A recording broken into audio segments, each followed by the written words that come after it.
Hola maestros, antes de desarrollar el solucionario de la evaluación docente 2023, debemos tener presente que el ascenso implica mayor remuneración y derechos para el docente. ¿Sabían que somos los únicos profesionales evaluados permanentemente?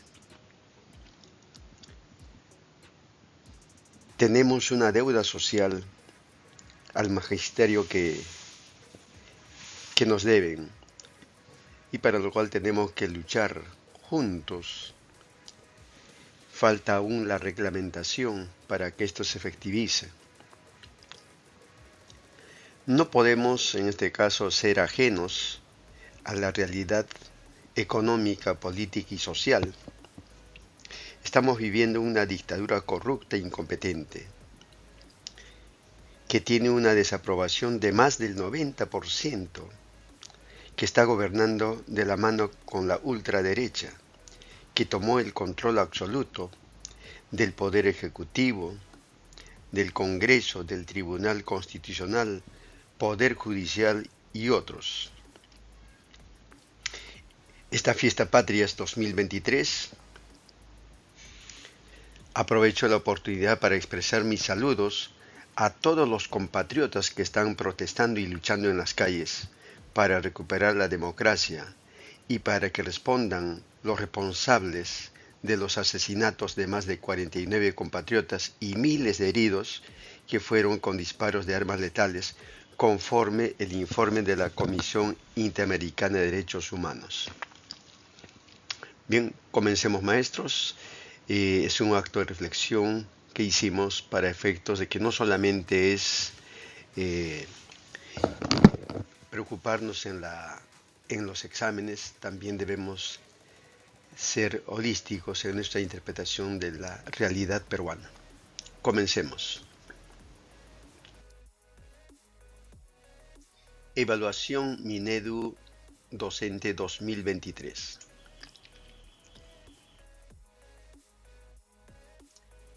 Concurso para el ascenso de la escala a la carrera pública magisterial 2023.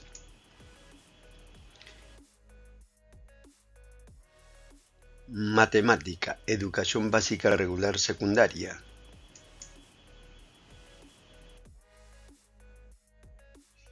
Continuando, vamos a desarrollar el solucionario de las preguntas que van del 16 al número 30. Comencemos. Un docente tiene un propósito: evaluar que los estudiantes resuelvan problemas que involucren la probabilidad de un suceso. Para evaluar la respuesta de los estudiantes está elaborando una rúbrica. A continuación se presenta el avance de la rúbrica con los niveles en inicio, en proceso y logrado. En inicio tenemos como rúbrica determinar la cantidad de casos favorables o la cantidad de casos posibles de un suceso. La rúbrica de proceso nos indica determinar el valor de la probabilidad de un suceso. De acuerdo a la ley de Laplace, en este caso, tenemos que la probabilidad de un suceso es igual al número de casos favorables al suceso sobre el total de casos posibles. Si logran los estudiantes o las estudiantes determinar la probabilidad del suceso, estaría en el nivel de proceso. El logrado, la rúbrica de logrado, determina el sentido o el significado de la probabilidad de un suceso.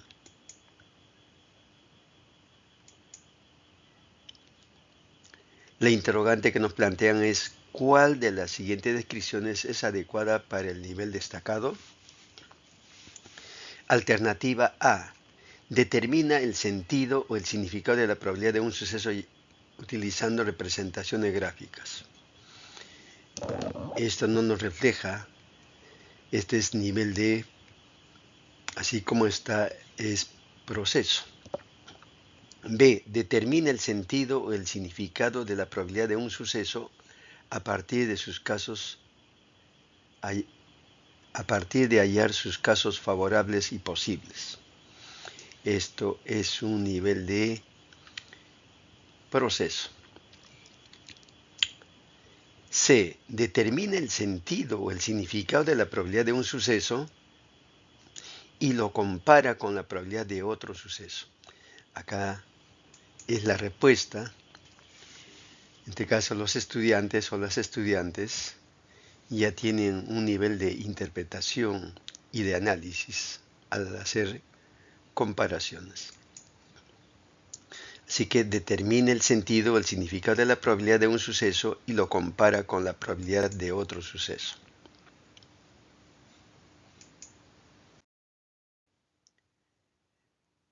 Número 17. Durante la sesión, la docente propuso el siguiente problema.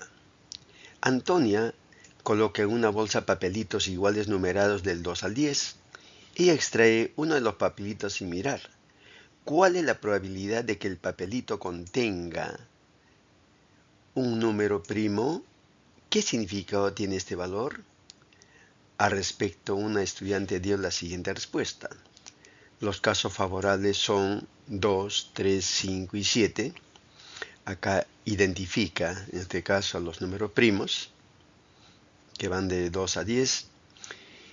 Los casos posibles nos indica la estudiante, que son 5.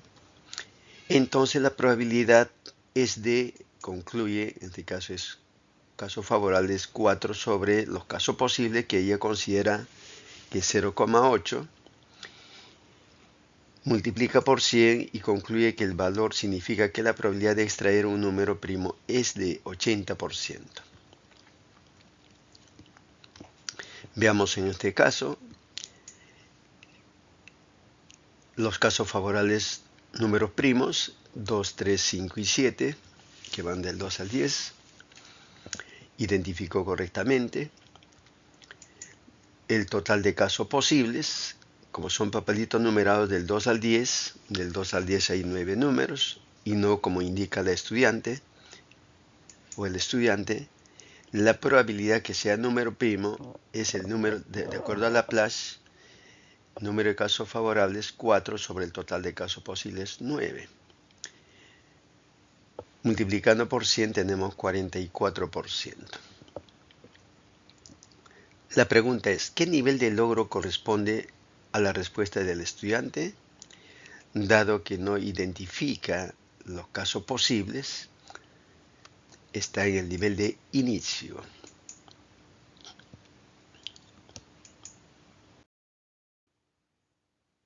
Problema 17.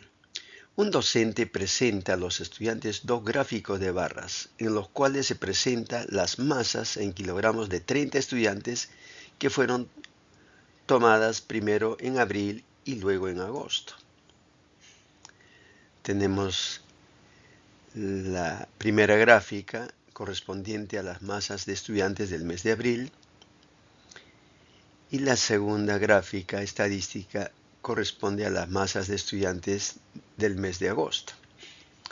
El docente les pide que analicen los datos presentados en ambos gráficos de barras. Luego realiza las siguientes preguntas. ¿Alguna de las medidas de tendencia central ha cambiado de abril a agosto? ¿Cuál o cuáles? De ser así, ¿por qué cambió? ¿Cuál es el propósito principal de la actividad propuesta por el docente? Alternativa A, tenemos comparar medidas de tendencia central. Esta es una capacidad que no va a responder al propósito. B, determinar el valor de la medida de tendencia central. Ese es determinar el valor, simplemente es baja demanda.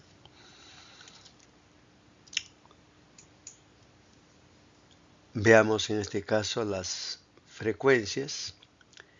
Lo que tienen en el mes de abril, 50 kilogramos de masa son 4, 51 de masa 4, Los que tienen masa de 52 kilogramos son 10, los que tienen 53 son 8 y 54 son 4.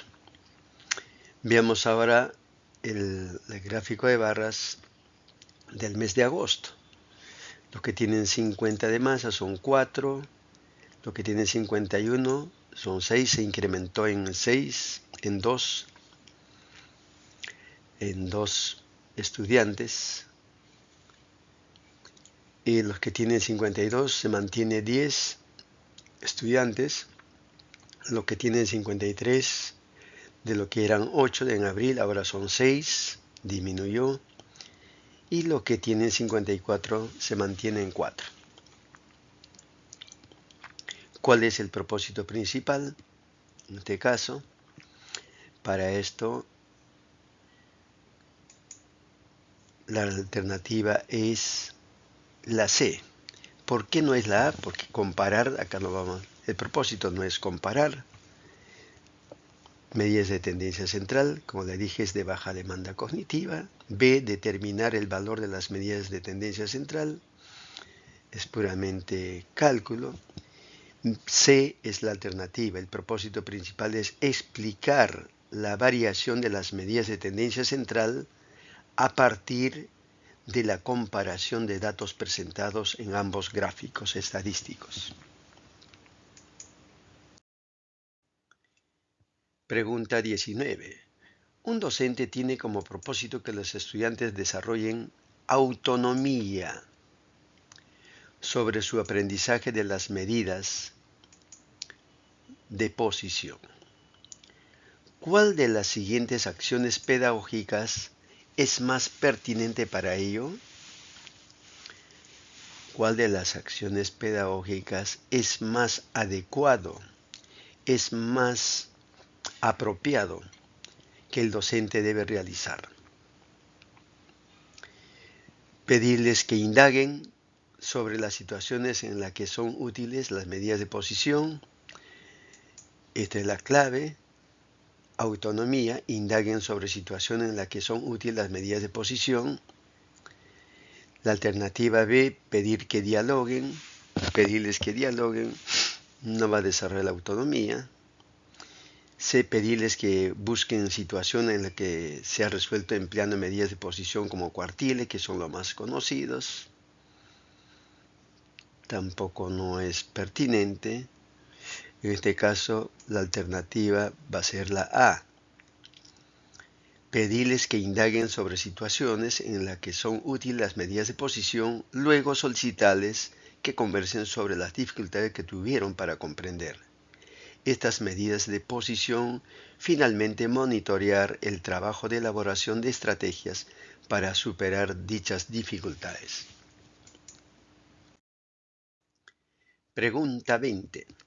El propósito de promover la comprensión de la desviación estándar, un docente les presenta a los estudiantes el siguiente problema. El director de un instituto de estudios superiores está interesado en comparar la dispersión de las calificaciones de los estudiantes del primer y segundo ciclo de estudios. El director sabe que el promedio de calificación del primer ciclo es 18 y su desviación estándar es 5. Y el promedio del segundo ciclo es 12 y su desviación estándar es 4. ¿Qué grupo de estudiantes presenta calificaciones con menor grado de dispersión?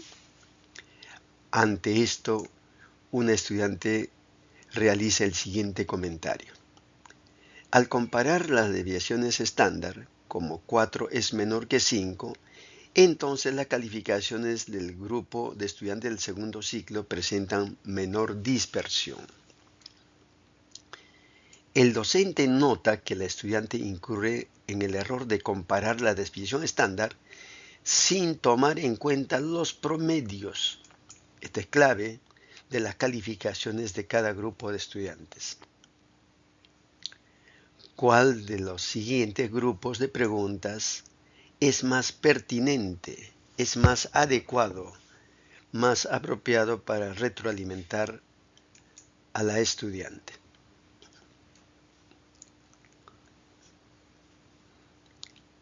Veamos en este caso, Antes de todo, el coeficiente de variación es desviación estándar del primer ciclo sobre el promedio, multiplicamos por 100 para que nos dé porcentualmente.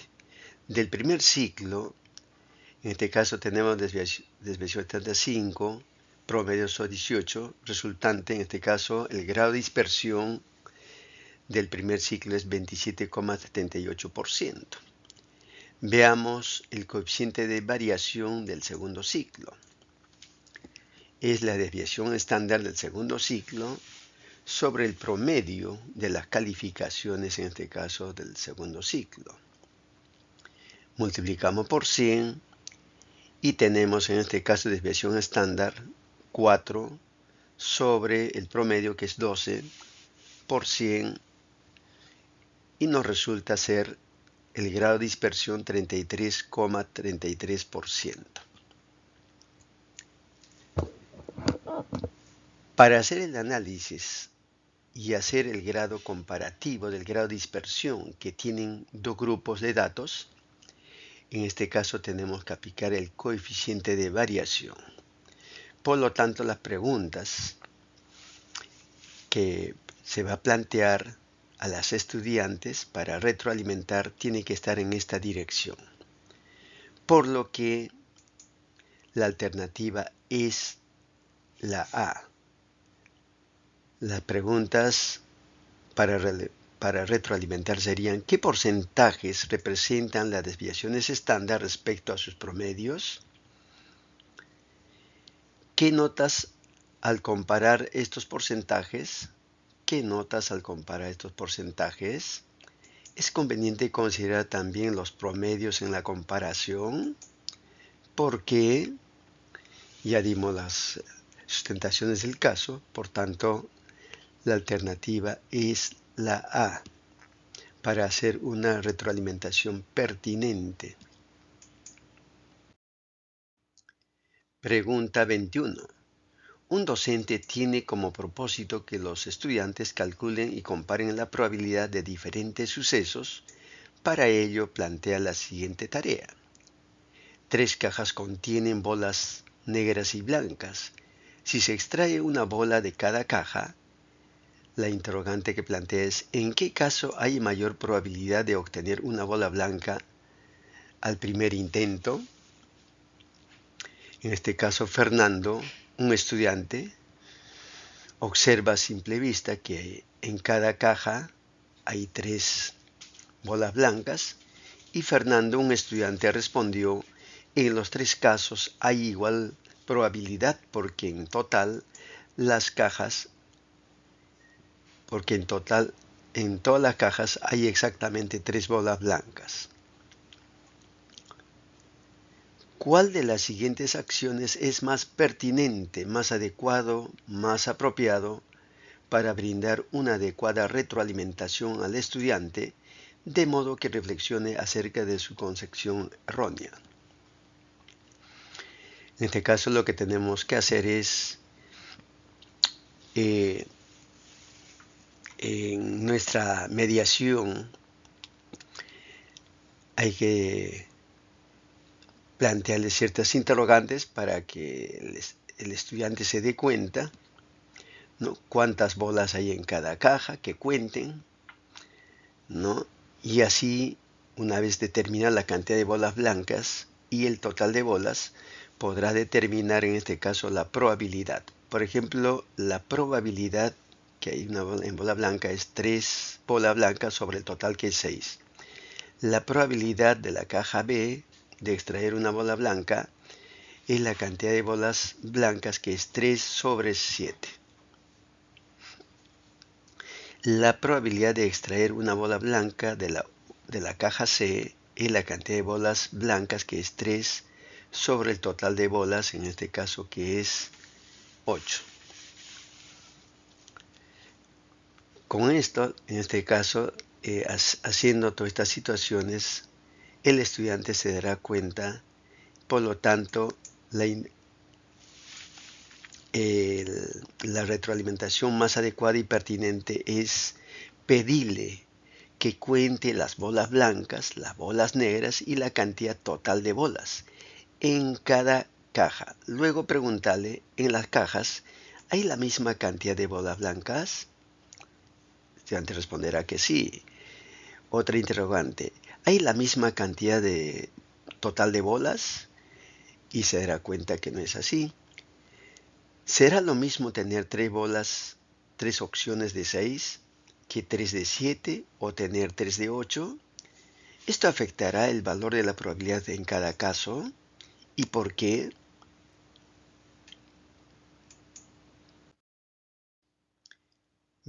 Situación 22. Con el propósito de que los estudiantes resuelvan problemas que involucran medidas de dispersión, un docente les presenta la siguiente situación. Los dueños de una empresa desean comprar una máquina para producir esferas metálicas de 10 gramos de masa. Para ello disponen de 2 propuestas, la máquina A, la máquina B. A continuación se presentan las masas en gramos de 6 esferitas metálicas, elaboradas por cada una de las máquinas. Ahí, como vemos, de la máquina A y de la máquina B. En ambos casos, las esferas fueron escogidas al azar y el promedio de sus masas es igual a 10 gramos. Nos dan esta información importante,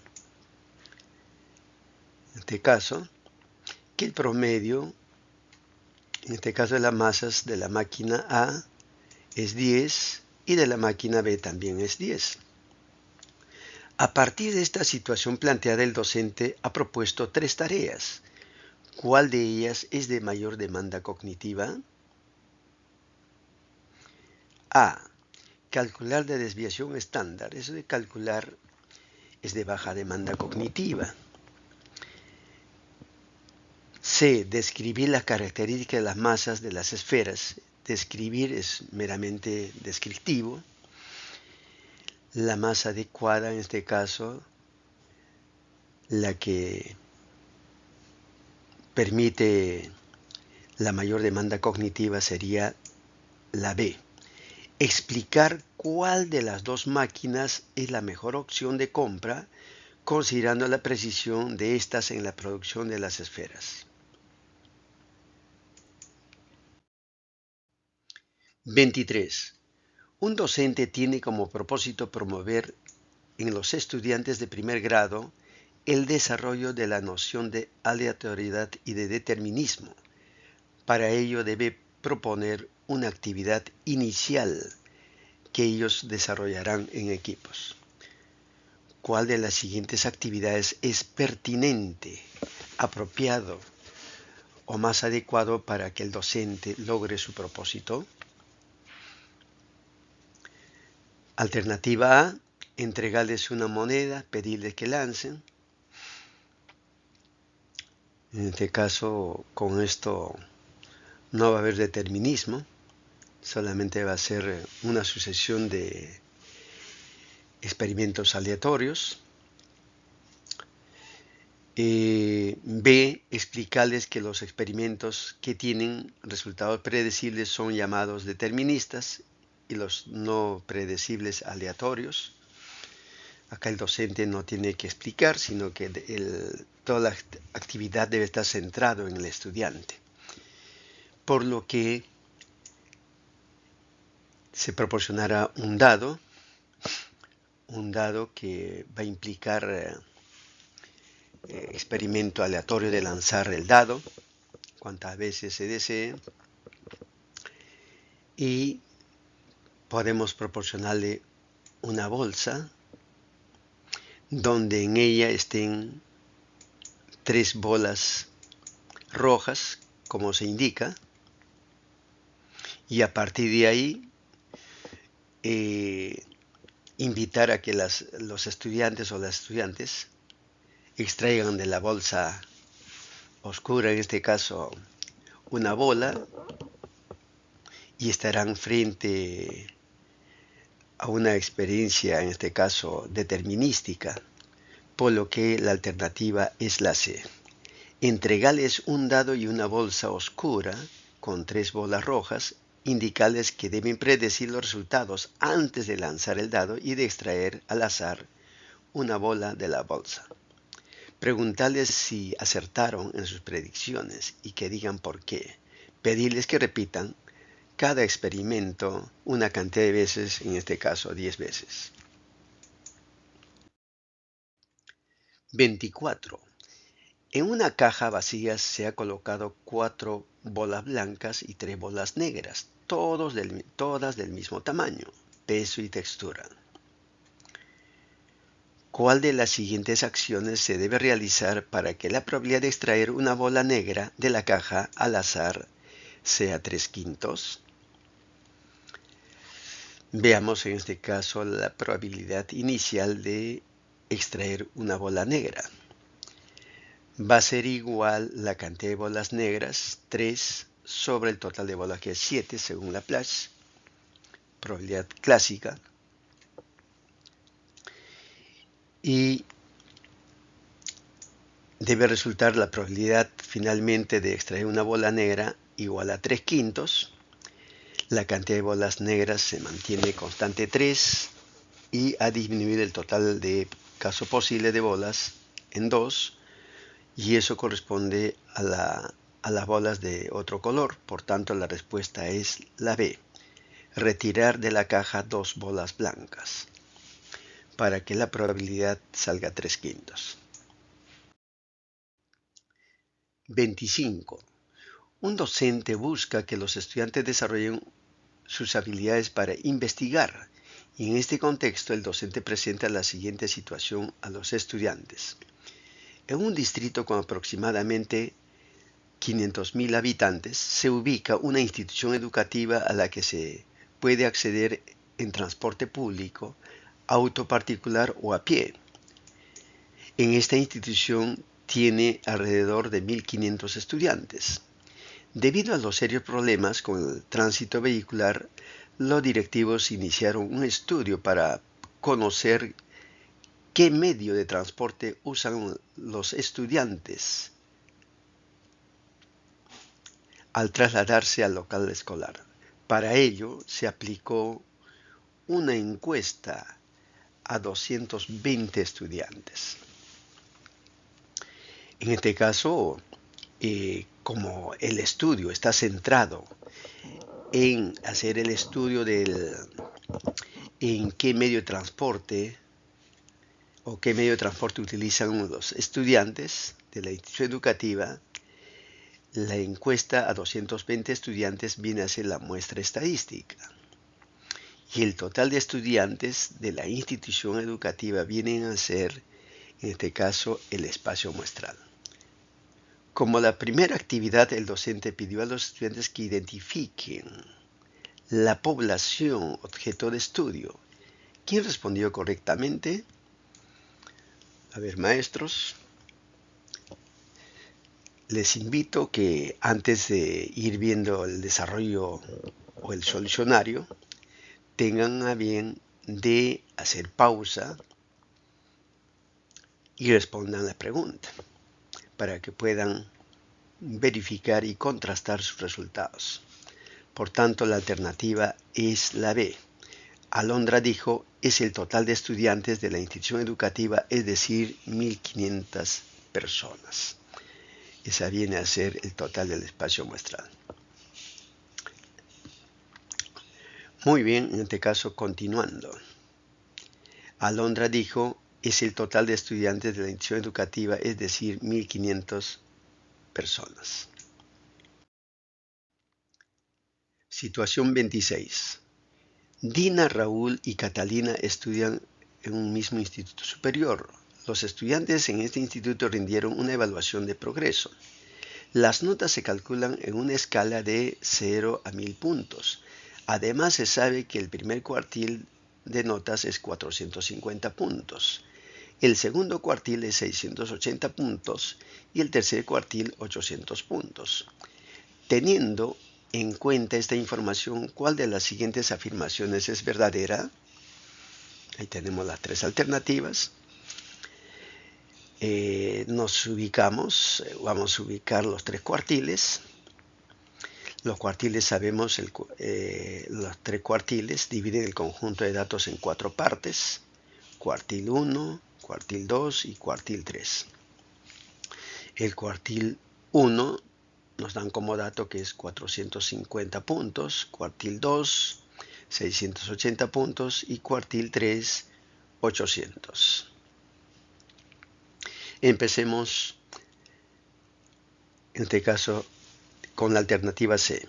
Catalina obtuvo 700 puntos. Por lo tanto, se concluye su nota está por debajo del 50% de las notas. 700 puntos es superior en este caso al cuartil 2, supera el 50%, por lo que ese es falso. B, Raúl obtuvo 400 puntos, por lo tanto su nota está por encima del 25%. El cuartil 1 es 450 y por debajo de 450 el cuartil 1 está el 25% de los datos. Por tanto, también la B no es la respuesta, por lo que la respuesta es la A. Diana obtuvo 840 puntos. El cuartil 3 supera el 75%. Por lo tanto, su nota está por encima del 75% de las notas de los estudiantes del instituto.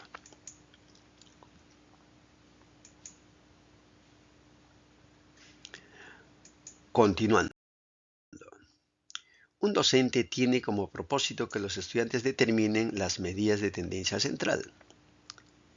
A partir de un gráfico estadístico, para ello les muestra un histograma que presenta las edades de 30 estudiantes inscritos en un taller de gimnasia y les pide que encuentren media, mediana y moda. A continuación se muestra el histograma. Es de las edades de los estudiantes del taller de gimnasia. 3 estudiantes explican las estrategias que utilizarán para obtener una de las medidas de tendencia central. ¿Quién explica una estrategia correcta? ¿Será Alondra, Boris o Carmela?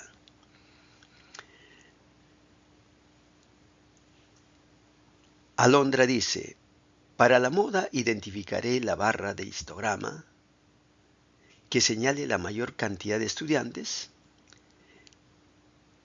que es el caso, en este caso, el segundo intervalo.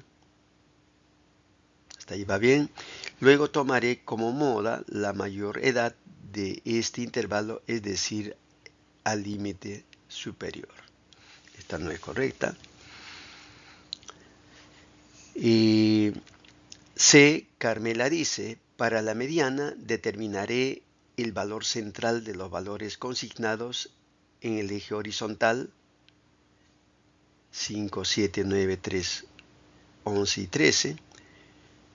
Como en este caso es una cantidad impar de datos, entonces bastará con seleccionar el valor, el dato del centro. Tampoco. En este caso, ¿qué debe hacerse? ¿Qué procedimientos debe darse? ¿Qué estrategia debe darse? Tal como lo ha hecho Boris, debe determinar la marca de clase. Una vez determinada la marca de clase, debe identificar la frecuencia absoluta, la cantidad de estudiantes. Luego multiplicar la marca de clase por las respectivas frecuencias absolutas. Y determina la sumatoria del producto de la marca de clase por las respectivas frecuencias. Y luego debe determinar en este caso el promedio aritmético, que es igual el total, que es 260, sobre el total de datos, que es 30, y al dividir nos resulta ser en este caso 3. Por tanto, la respuesta es la B. Boris dice: para la media aritmética encontraré la marca de clase de cada intervalo, tal como se explicó. Multiplicaré cada marca de clase por su respectiva frecuencia, tal como hicimos en la tercera columna. Este producto lo sumaré y dividiré este resultado entre la cantidad total de estudiantes. Por tanto, esta es la estrategia correcta planteada por Boris. Pregunta 28. Manuel quiere ir a la playa el fin de semana. Al averiguar las proyecciones del estado del tiempo en estos días, encontró que hay un 50% de probabilidad de que el sábado sea un día soleado y que hay un 50% de probabilidad de que el domingo también sea un día soleado.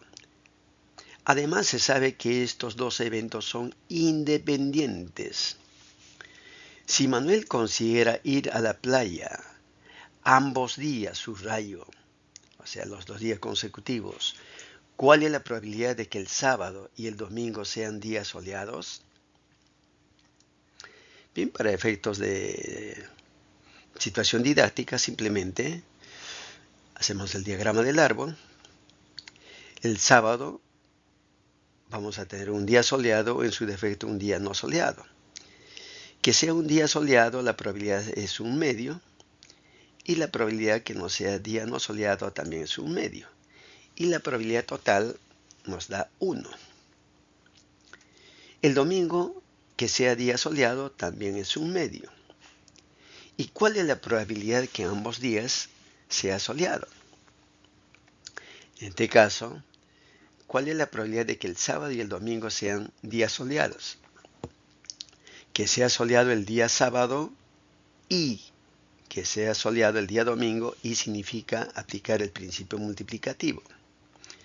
Así que la probabilidad que los 2 días consecutivos sean días soleados va a ser igual, en este caso, a un medio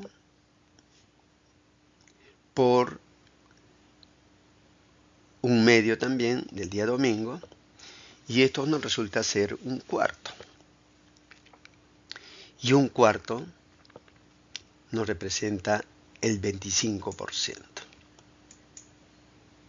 25%. Pregunta 29. La siguiente tabla muestra la cantidad de estudiantes de una institución educativa unidocente según sexo y edad. Si el docente decide elegir al azar un estudiante del grupo que tiene 10 a 12 años para izar la bandera, ¿cuál es la probabilidad de que sea mujer?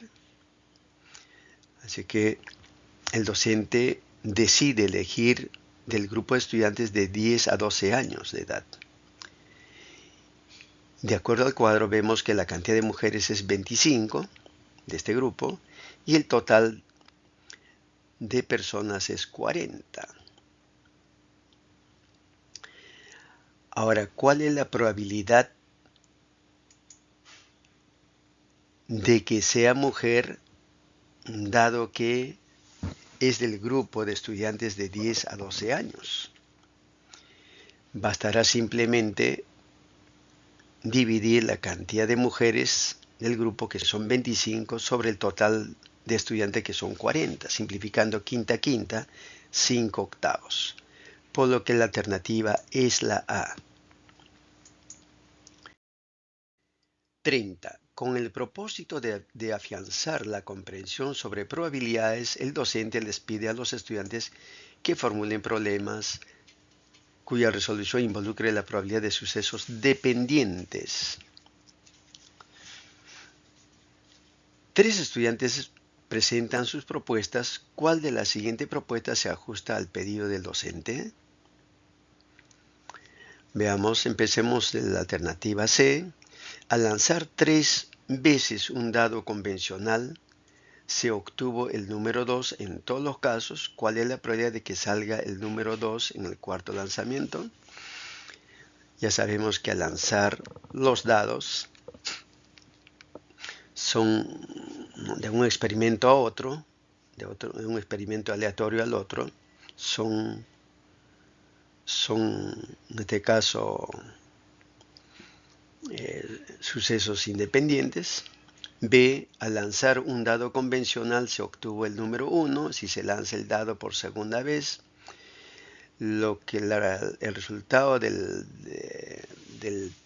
lanzar el primer dado, en este caso, en la segunda experiencia probabilística no afecta en nada. No son eventos o sucesos dependientes. Por lo que la alternativa es la A.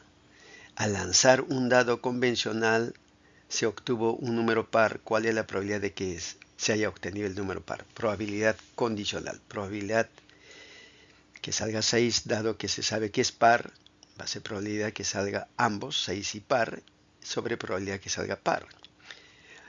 Así que la probabilidad que salga 6, sabiendo que es par, es igual a un medio por la probabilidad que salga par, es un tercio, sobre la probabilidad que salga par, es un medio.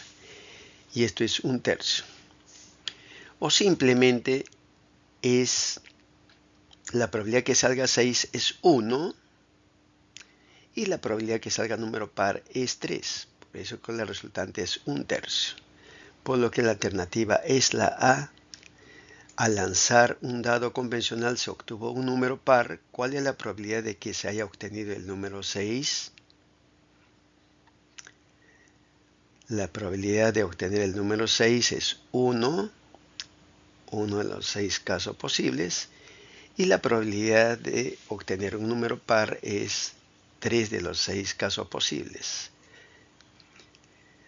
Así que maestros, los invito a que sigan haciendo todo el trabajo pedagógico y al mismo tiempo compartan maestros, y quiero sus apreciaciones, sus sugerencias para seguir trabajando